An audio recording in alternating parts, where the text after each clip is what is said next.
नमस्कार, मैं हूं मनीषा गुप्ता। आज हमारा पूरा फोकस इंडस्ट्रियल मेटल्स पर रहने वाला है। कैसी रहेगी इंडस्ट्रियल मेटल्स की मांग, क्या होंगी कीमतों की चाल, चीन से डिमांड बढ़ने पर क्या होगा असर, और साथ ही देश में इंडस्ट्रियल मेटल्स के एक्सपोर्ट और इंपोर्ट पर क्या हैं आंकड़े। इन सभी पहलुओं पर बात करने के लिए हमारे साथ एक बेहद इंटरेस्टिंग और एक्सपर्ट पैनल जुड़ा है।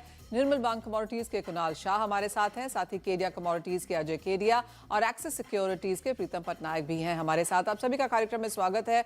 और जनवरी की तेजी के बाद फेब में हमने अच्छी खासी मुनाफा वसूली आते हुए देखी, लेकिन मार्च की शुरुआत यहां पर कुछ बेहतर हुई है, और वो भी इसलिए क्योंकि चाइना का पीएमआई डेटा यहां पर बेहतर आया है। डॉलर इंडेक्स में फिर से गिरावट देखने को मिली है और बाजार को लगता है कि ऑन ग्राउंड डिमांड अगले क्वार्टर में और बेहतर रह सकती है, क्योंकि इंफ्रास्ट्रक्चर और कंस्ट्रक्शन की जो मांग है वो सीजनल है और अगले क्वार्टर में यहां पर बेहतर रहती भी है।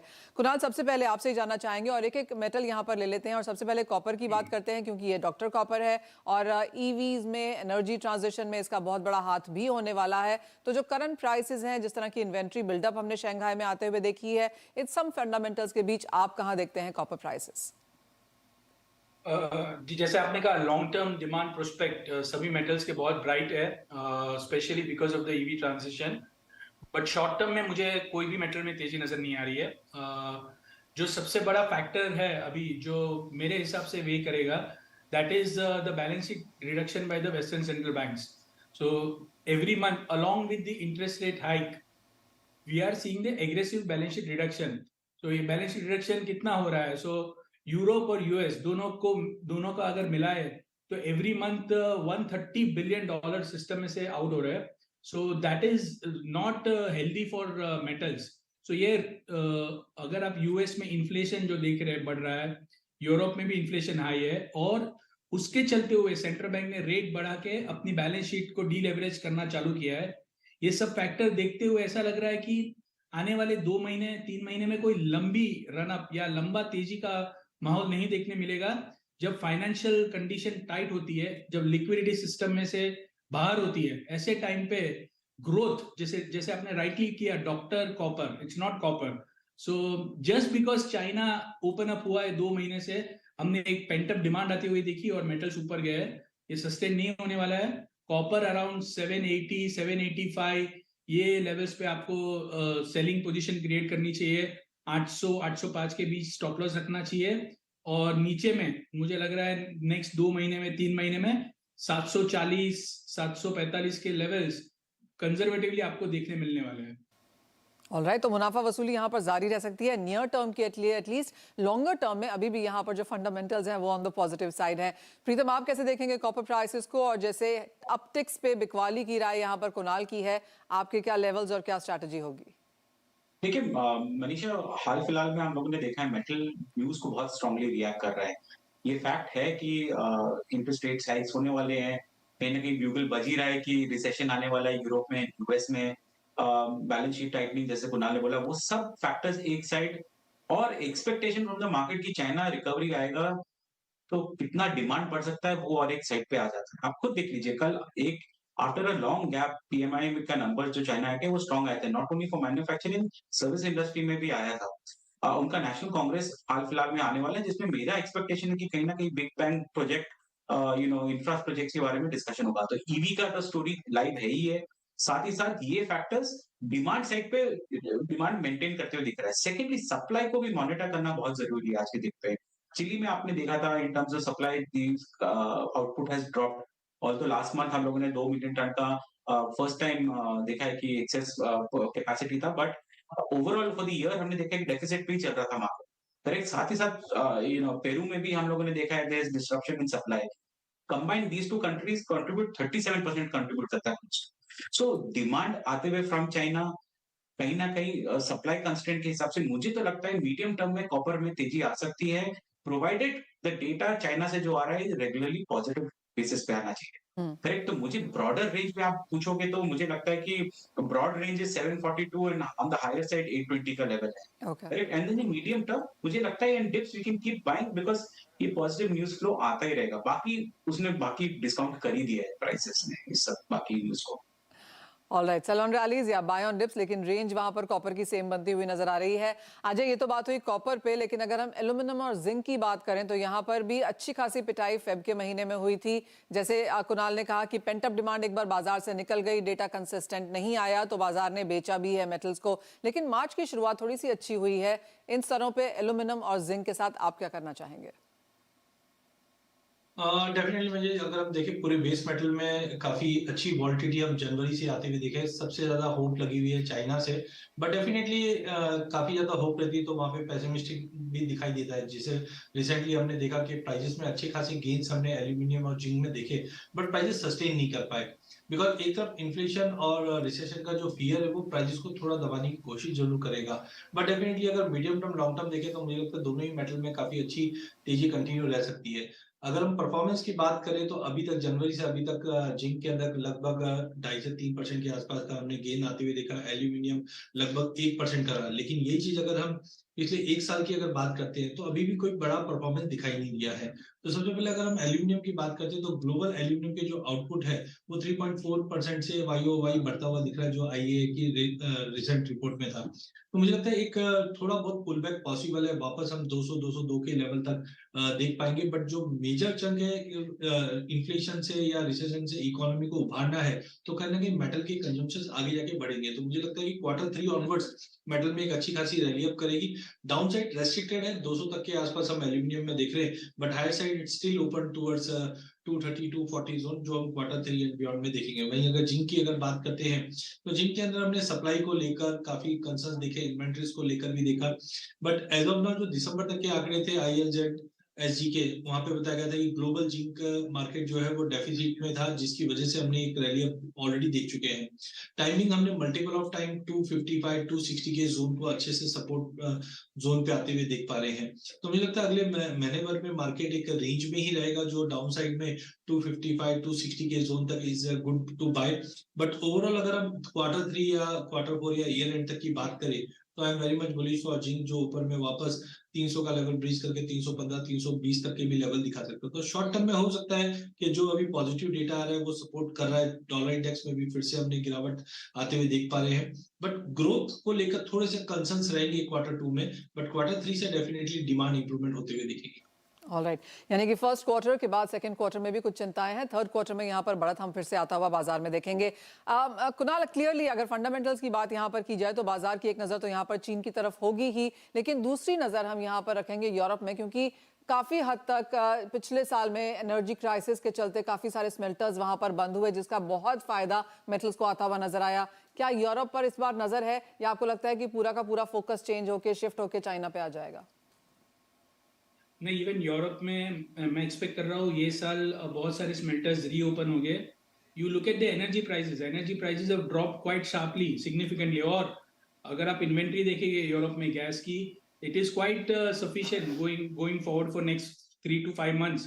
सो मुझे लग रहा है जो जैसे बेल्जियम में नाइस्टार है जिंक के लिए, या बहुत सारे दूसरे स्मेल्टर्स है, I think they will reopen and they will resume their production. जो एक साल पहले था वो लाइन पे आएंगे। सो यूरोप साइड से सप्लाई बढ़ने वाली है। डिमांड की बात करेंगे, I think today the major concern as per me is going forward demand. So demand growth पहले जैसा रॉबस्ट रहेगा because of the higher cost of capital, because of the way liquidity is going out of the system, and my answer to that is no. क्योंकि ये जो भी अभी world में चल रहा है टाइटनिंग का जो process, something has to break going forward. So कुछ ना कुछ कमजोर होगा, या तो यूएस यूरोप में हाउसिंग मार्केट कमजोर होगा या लेबर मार्केट कमजोर होगा, तब जाके ये लोग अपनी मॉनेटरी पॉलिसी का डायरेक्शन चेंज करने का सोचेंगे। उसके पहले डायरेक्शन चेंज होना कोई चांस नहीं है। यूरोप में आज भी इन्फ्लेशन 8% के ऊपर है, यूएस में 6.5% के ऊपर है। The target is 2%। For inflation to come down to 2%, the rate has to the interest rate have to stay higher for longer period। ये इंटरेस्ट रेट बहुत 3 महीना, 5 महीना, 6 महीना, 10 महीना, और I don't know, maybe even a year it can stay at this level if the inflation doesn't come down.